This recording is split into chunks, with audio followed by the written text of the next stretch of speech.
Since 1947, the World Affairs Council has become the preeminent global stage for world leaders and the public to inform, engage, and debate the most important issues of our time.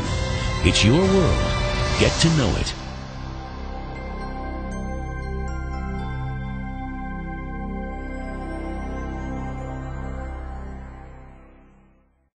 The metrics that were presented just recently by the Obama administration to Congress on how are we going to know if we're making progress in Afghanistan and in Pakistan, particularly in the conflict zones in the northern part of the country. And those metrics also do the same thing. They lay out in many cases the linkages between private sector development, market institutions, and governance. The thing that's interesting, though, is that neither report really lays out a strategy for how do you go about the process of building these. And that's something we're going to have to develop. We're going to have to develop a much greater and deeper understanding of what it is, what the needs and challenges are. So clearly then the challenges differ and the strategies will have to differ between Afghanistan, Pakistan, and Iraq. But there are some fundamentals that have to be addressed. And there are some commonalities. I'll talk about the challenges first in a very global sense in terms of themes, and then try to bear down into each country as time permits to give you some feel for what our experience has been.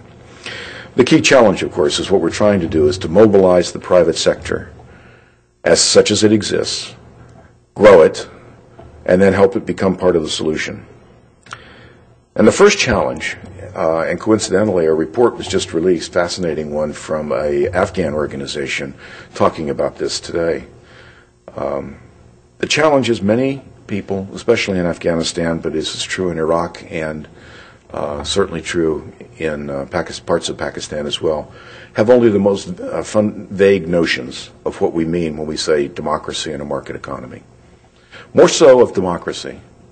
But you start talking about the conditions and what is needed for a market economy, there are very few people that really understand. And by that I don't just mean the average citizen or the person living out in Kandahar or in the Fatah, but I'm talking about the political leadership of the country. And what does a private sector need to attract investment? We're working right now with the provincial investment committees in Iraq. In fact, 2 weeks we'll be putting on a training program for them. They really think that the investment's going to rush in and their job is going to be to simply approve it and to make sure that they don't get taken advantage of. They clearly don't understand what's needed